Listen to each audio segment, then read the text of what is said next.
حضور کے چچا داد بھائی ہے، داماد ہے، غوث اعظم تو بہرحال وہ نسبت تو نہیں ہے۔ دیکھیے میں اس کا تعلق جوڑتا ہوں ختم نبوت سے۔ جس طرح اللہ نے خصوصی حفاظت فرمائی ہے قرآن کی، اسی طرح خصوصی حفاظت فرمائی ہے محمد الرسول اللہ۔ یہ اسپیشل پروٹیکشن ہے، ورنہ نہیں ہو سکتی تھی۔ یہ خصوصی تحفظ ہے اللہ۔ یہاں بگاڑ پیدا ہو جائے تو صحیح کون کرے گا؟ حضرت مسیح کی اصل حقیقت تو حضور نے آگے بتا دی۔ ذالک عیسی ابن مریم قول الحق الذی فیہ یمترون ما کان للہ ان یتخذ ولدا سبحانہ۔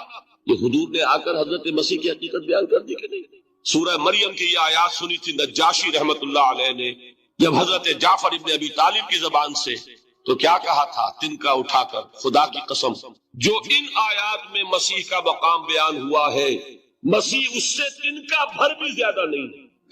لیکن اگر محمد الرسول اللہ کو خدا کا بیٹا بنا دیا گیا ہوتا یا خدا بنا دیا گیا ہوتا تو کون آتا اس کی اصلاح کا؟ جیسے قرآن مجید کا تحفظ ہے ایسے ہی محمد الرسول اللہ کا تحفظ۔ تو تحفظ ہوا کیسے ہے؟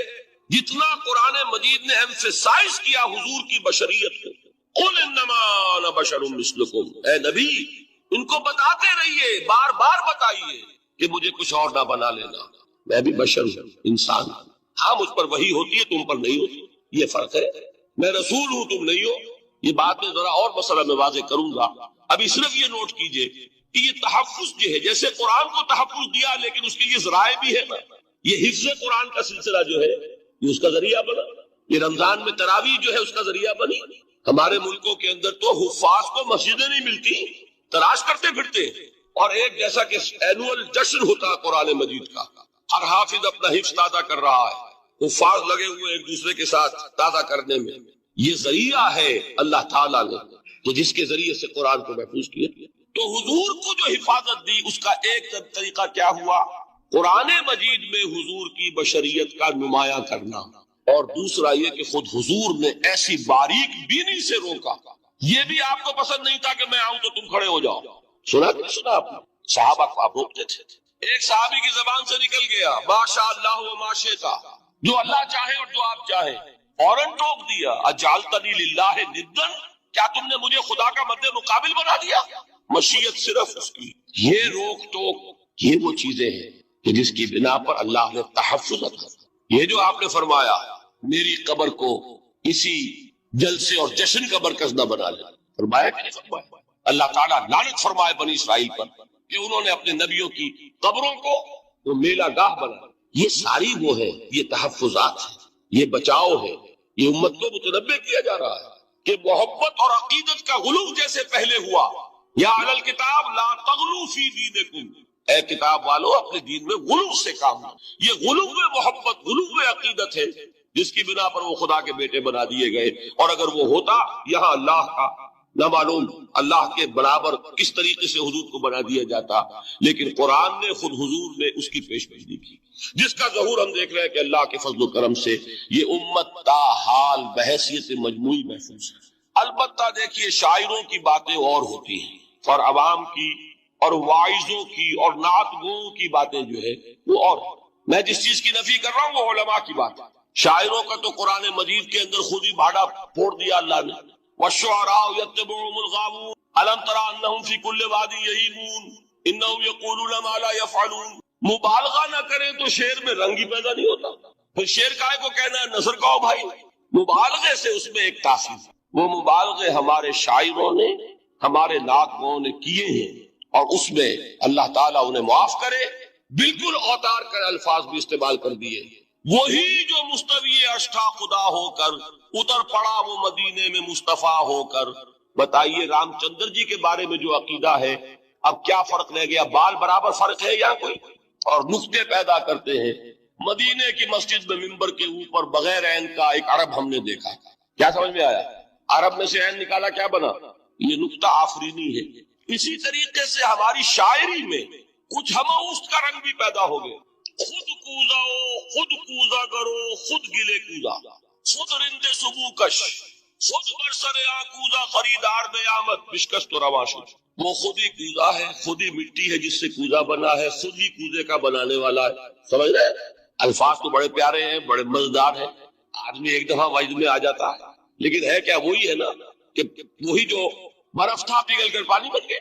خود کوزا خود کوزا کرو، خود گلے کوزا، خود رندے صبح کش، خود ہی اس کوزے میں شراب ڈال کے پیتا بھی ہے، خود ہی مٹی ہے، خود ہی وہ بنانے والا ہے، خود ہی کوزا ہے، خود ہی اس میں شراب ڈال کے پیتا بھی ہے، اور خود ہی اس کوزے کو توڑ کر اپنا راستہ بھی لیتا ہے. اب آپ اس پر سر دنیے اور جو چاہے کریں، لیکن یہ کہ اس کا ڈانڈے مل گئے کہ نہیں اسی اماؤس سے. لیکن یہ کسی مفتی کی بات ہے کیا، یا کسی ائمہ دین میں سے کسی کا قول ہے؟ بھائی شاعروں کی باتیں سن لیا کریں، اللہ اللہ خیر سے. ان چیزوں کا بہت زیادہ سختی کے ساتھ نوٹس بھی لینے کا کوئی فائدہ نہیں ہوتا. بات وہ ہونی چاہیے کہ جو علماء کہہ رہے ہیں، مستند عقائد جو ان کی کتابوں میں درج ہیں، ان سے بات.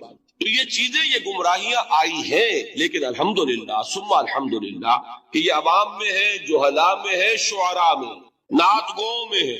یہ کسی بھی مستند دینی فرقے کے مستند علماء میں ہم کہاں موجود. البتہ ایک مسئلہ جو ہے نور اور بشر کا، وہ ذرا تھوڑا سا میں حل کر دوں. آج آپ سمجھتے ہوں گے لا ینحل ہے. میں نے جس طرح کہا تھا کہ امام بخاری کا قول بھی 100% درست اور امام ابو حنیفہ کا بھی 100% درست ثابت کیا کہ نہیں، اسی طرح میں کہتا ہوں جو حضور کو بشر کہتے ہیں وہ بھی 100% درست، جو حضور کو نور کہتے ہیں وہ بھی 100% درست. مطلب کیا ہے؟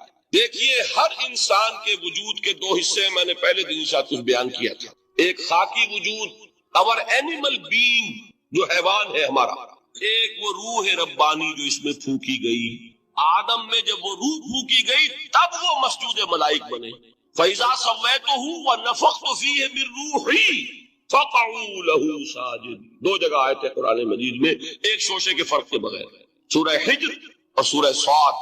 جب میں اس کو پوری طرح تیار کر لوں اور اس میں اپنی روح میں سے پھونک دوں تو گر پڑنا اس کے سامنے سجدے.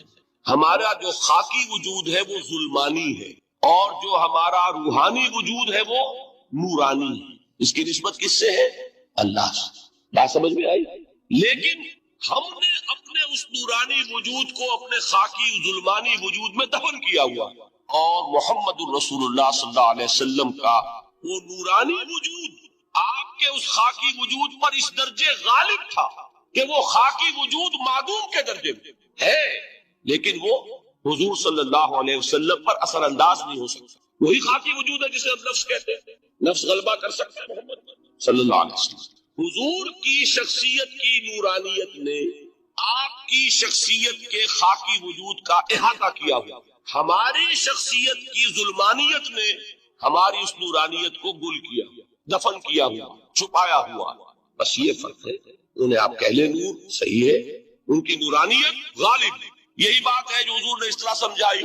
دیکھو، ہر انسان کے ساتھ ایک شیطان ہوتا ہے. اب کسی صحابی نے بڑی جرت سے کام لیا، پوچھ لیا حضور کہ آپ کے ساتھ بھی ہے؟ ہر انسان کے ساتھ جو کہا نا، تو انسان تو ہے آپ، یہ کہ آپ کے ساتھ بھی ہے. آپ نے فرمایا ہے، لیکن میں نے اسے مسلمان کر رکھا. بات ختم ہو گئی. نفی نہیں ہے، وہ میرے تابع ہے، میرا مطیع ہے، مجھے غضب نہیں پہنچا سکتا. ہے تو صحیح، لیکن نہ ہونے کے درجے میں آ گیا کہ نہیں. یہ ہے فرق سارا. اور میں یہاں پہ کوٹ کرنا چاہتا ہوں ایک بہت بڑے بریلوی مکتب فکر کے عالم دین صاحب زادہ، نام میرے ذہن سے ایک دم اتر گیا، فیض الحسن. اللہ تعالیٰ ان کی خطاؤں سے درگزر فرمائے، ان کی مغفرت فرمائے. آپ نے سنا ہوگا نا نام.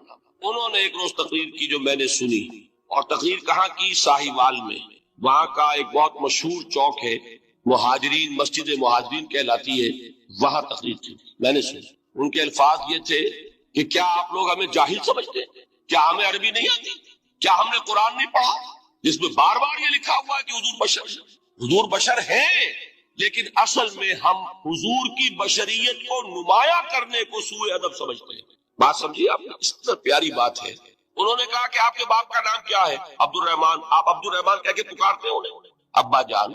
ابھی آپ نے وہ آیات سنی، حضرت ابراہیم نے اپنے مشرک باپ کو یا ابت ہے، یا ابت ہے، بڑا پیارا ترجمہ کیا.